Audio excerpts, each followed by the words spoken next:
Hello there, welcome to 0260 Motoring once again. My name is Bill Oturi, and today I have been tasked to tell you more about this third generation Mazda Demio. But before I do that, let me tell you a little bit of a 0260 Motoring. Now, 0260 Motoring is actually that channel that is going to, that platform that is going to make your car ownership journey easy. Basically, we give you unbiased car reviews. We source clean cars, inspect them, and we help you go about that purchase process. So if you want to purchase a car, you can actually check our Facebook page or YouTube channel. You're going to find some reviews, and you can actually contact us. We can help you source a clean car in the Kenyan market.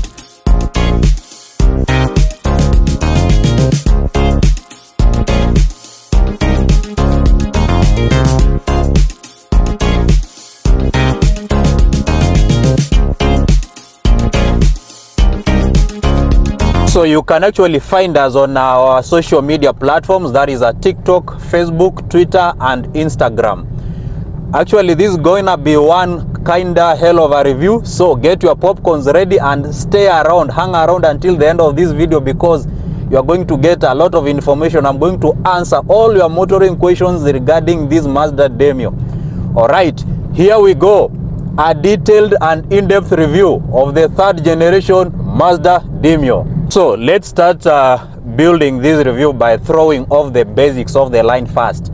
Now, the Mazda Demio, actually it's also called the Mazda 2 in other markets. When I say in other markets, I mean regions like Australia, I mean the UK, I mean places like actually the Singapore, because last year I actually played with an ex-Singapore Mazda 2, which is one and the same thing with this Mazda Demio. Now, the main rivals of this car, that is the competition. It plays in a segment where you'll be finding cars like the Honda Fit, the Toyota Vitz, the Nissan Note. You have the likes of the Suzuki Swift, and then my favorite, the Peugeot 208. So those are the main rivals to this car in that segment. Now, when you're looking at the price tag of this car, actually these are things that their prices are now on the roof. For example, for a 2015-2016 one, a foreign used one, which has not touched the Kenyan roads, it's actually, the prices open up at around 1.2 million shillings. And for the full spec variants, the prices can actually be somewhere hovering around 1.3 million shillings. So that is how the pricing of this thing looks like. This is actually the third generation Mazda Demio, which is a complete redesign over the predecessor. When I say a complete redesign, I mean the body and the mechanical components. Most people will be calling these cars super minis, or the average Joe in the streets, they'll actually call them the doo-doos. Before I pull up to the side to tell you how this car looks like when it comes to the design, let me tell you a little bit of about the engine variants, or the engine flavors I normally call them. Now, the engine list actually kicks off with a 1.3 liter, that's the base model, and that is the car I'm driving. 1.3 liter natural aspirated petrol. Natural aspirated, basically I mean no supercharger, no turbo. Now the next engine, which is also popular, is a 1.5 liter turbocharged diesel. Now there is another third engine option. I played with that engine last year. It is a 1.5 liter petrol, also normally aspirated, but that engine flavor is actually quite rare, especially when I'm looking at the Kenyan market. So the most common engines you're going to get around is these 1.3 liter normal aspirated petrol and the 1.5 liter turbo diesel. Now for the 1.3 liter petrol, you'll find it actually with a 6-speed automatic gearbox, but you can also find them with a 6-speed manual gearbox. The 1.5 liter turbo diesel is also found with a 6-speed automatic gearbox and a sweet 6-speed manual gearbox. Yes, you heard that right. A sweet 6-speed stick shift. Is actually a very good gearbox if you ask me. Now those are the engine flavors and the gearboxes. Now in most applications you'll find that the Mazda Demio will actually be a front-wheel drive, but the specific variant I played with last year, which was a 1.5 liter, surprisingly it had AWD, all-wheel drive, to add to that flavor. That is why I'm saying that was actually a very sweet combination. Now it looks like I've found somewhere I can actually pull up to the side and tell you more about the exterior design of this car.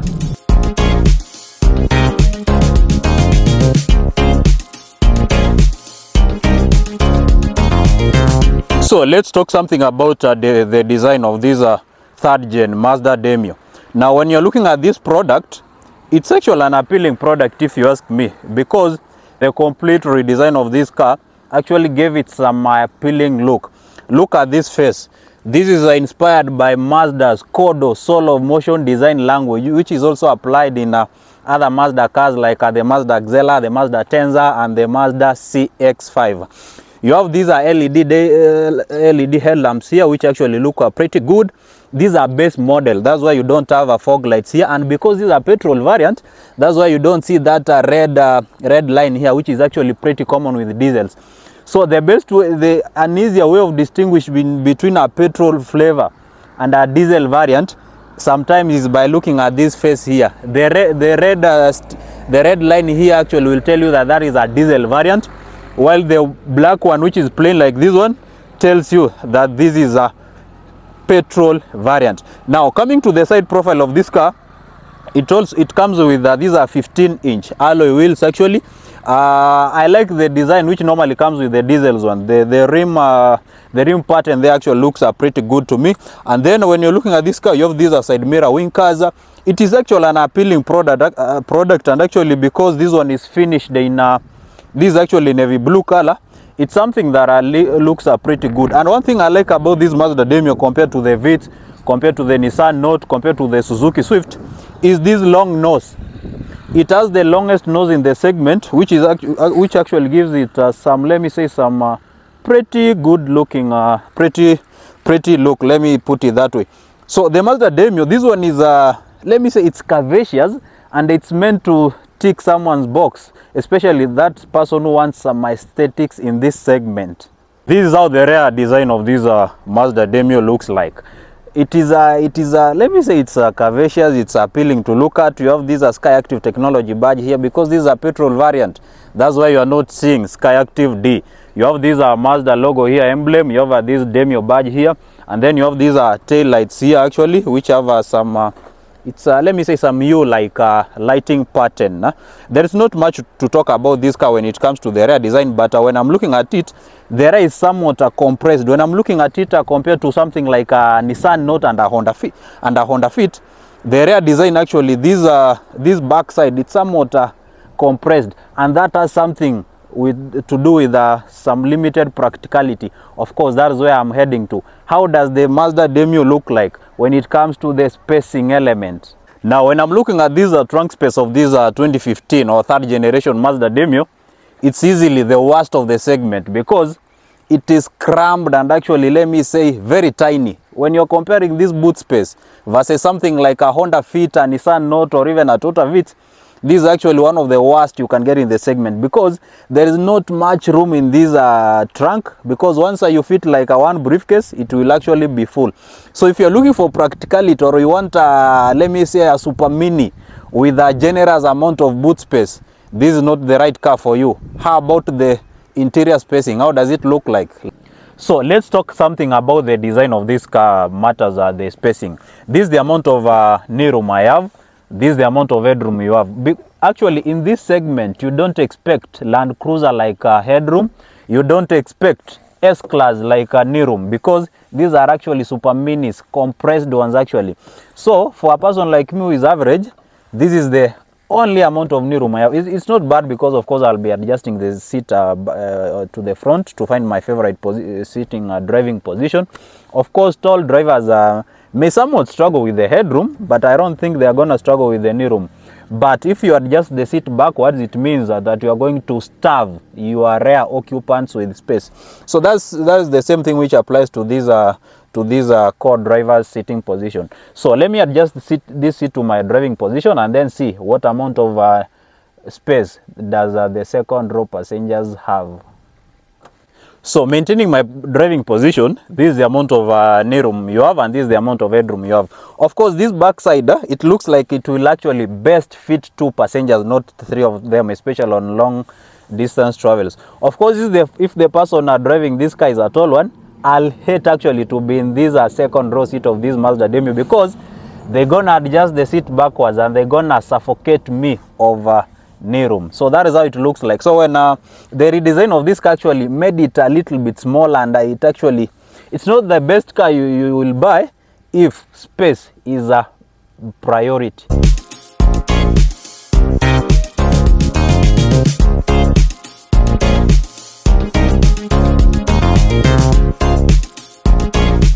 let's know how the driving dynamics of this Mazda Demio looks like. Up front I have a 1.3 liter NA petrol, which actually climaxes or puts down something like a 95 to 100 horsepower. It's a very simple car to drive. This car is actually is small when you're looking at the dimensions, which makes it actually very easy even parking it at tight spots. Now let's talk something about the power delivery. Now the 1.3 liter with its around 95 100 HP channels the power to the front wheels through a 6-speed automatic gearbox. Now the gearbox is actually what makes this car one of the best cars to drive in this segment, because the 6-speed gearbox will actually be at the right gear at the right time. Actually, when you are pushing this car, you will realize that it will become somewhat loud, of course, and then to add flavor, to add ingredients, this car actually has a sports mode. So you can actually flick this car into sports mode. It's down here in the center console.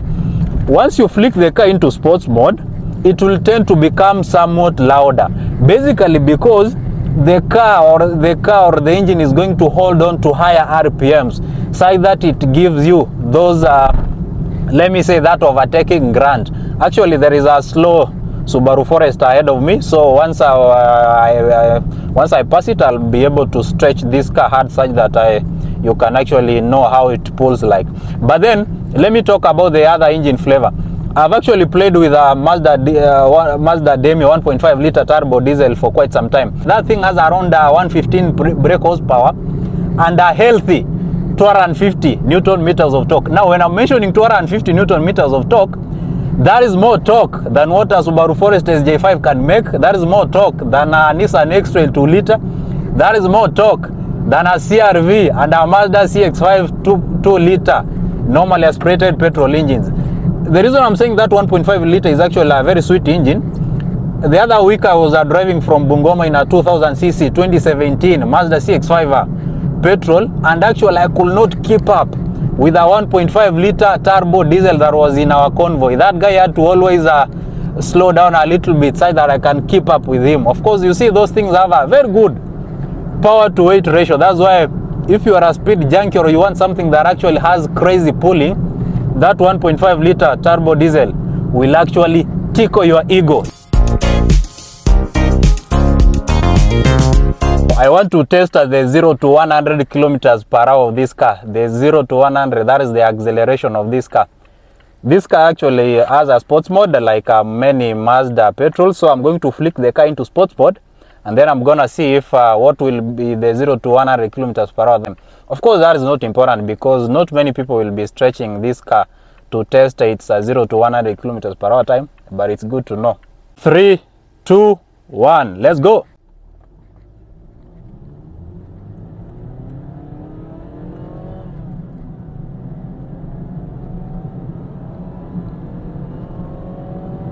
Gear number 6, that is 100 kilometers per hour. Now, the 1.3 liter here is actually not that car, the engine that you're gonna push a lot of the time, so that for example, if you have enthusiastic driving. But then this car actually can gather speeds with this. As you've seen, the 0 to 100 kilometers per hour time is not that bad. It's actually very agile and nimble when it comes to soaking up corners, because I find it more responsive and actually more settled on the road than something like a Nissan Note, than something like a Toyota Vitz. Currently, I'm doing 120 kilometers per hour and the car is settled on the road. It doesn't feel like it wanna get out of the road. Of course, there is that loudness, of course, because this is a small engine and I'm trying to squeeze a lot of power out of it. But when I'm comparing the driving dynamics of this car versus the competition, it is easily the class leader. Most probably buyers will be purchasing a Mazda Demio. They are interested in fuel economy because they want something that is as efficient. Now, these are 1.3 liter. I've been getting 18 kilometers per liter. Of course, that is a mixed driving. I normally push it like it's stolen, and it's always on sports mode. So if you drive it on the normal mode and you don't have a lead foot like me, you probably are going to get around 20 kilometers per liter. But for better fuel economy, if you want something that is going to be very economical to run in terms of fuel economy, the 1.5 liter turbo diesel actually has class leading fuel economy figures. Because for the 1.5 liter turbo diesel, the fuel figures can actually click around 24 kilometers per liter. That is actually pretty good. Now that you've known the driving dynamics of this car, you've known the engine flavors, you've known the fuel consumption, let me talk something very important. Someone who's a prospective buyer of a Mazda Demio is someone who's interested in the reliability. Now, this 1.3 liter here, let me put it this way. You can never go wrong with a petrol Mazda Demio. The 1.3 liter here coupled with the 6-speed automatic gearbox, or even the 6-speed manual for those who like 3 pedals, or for those who like taking matters into their own hands, you can never go wrong with that combination, because this is an engine that you're gonna service from interval to interval, and it actually will not surprise you in the morning. It's actually very simple to live with. Most probably you're also interested in knowing the reliability of the diesel flavor, the 1.5 liter turbo diesel. You have to be very keen on where you are fueling, because that thing is actually very sensitive to fuel. Because if you fuel anywhere, it has something that is called the DPF, diesel particulate filter. Once that thing clogs, because bad fuel actually will contain higher levels of soot, it easily clogs the DPF. Once the DPF clogs, it cuts power supply, something we're gonna call limp mode. When the car goes into limp mode, that is how it develops problems. You can actually kill your turbo through that process. So this one, for the petrol variant, very simple to live with. For the diesel ones, you can actually do something we call a DPF delete. If you want to know what a DPF delete entails, you can actually check our previous videos on Mazda diesel's maintenance. So for reliability, you can never go wrong with this one. For the diesel one, you have to be very cautious a little bit. But if it is me, of course, I'm going to purchase the diesel variant. So should you buy the Mazda Demio? This is a car I'll recommend to anyone actually who wants something that is simple to drive, simple to run, and it actually has low ownership cost. Last year I actually put sometime last year I actually put a Mazda Demio petrol side by side with a Nissan Note and a Toyota Vitz, and going by the metrics of that comparison, the Mazda Demio actually won the comparison. So it's something that I'll recommend to someone, especially for a first-time car buyer, because the 1.3 liter here or the 1.5 liter turbo diesel, they're going to give you very decent fuel figures. The styling of this car is actually polarizing. Actually, if one of the best, if not the best in the segment, it's simple to run, simple to drive, and it's actually very stylish. The only thing that you need to maybe to make peace with is the hefty price tag. But of course, these days, the only car that has a lower price tag in this segment is the Nissan Note, because the Toyota Vitz is also playing around 1.3 million shillings. The Honda Fit is actually very expensive. I've seen dealers selling it at 1.35. The Peugeot 208 is also going for 1.35 million to 1.4 million. That's why I'm saying the Nissan Note is maybe the cheap alternative to this, because the Nissan Note, you can get into the base model one, that is the non-medalist trim, at around 1.1 million shillings.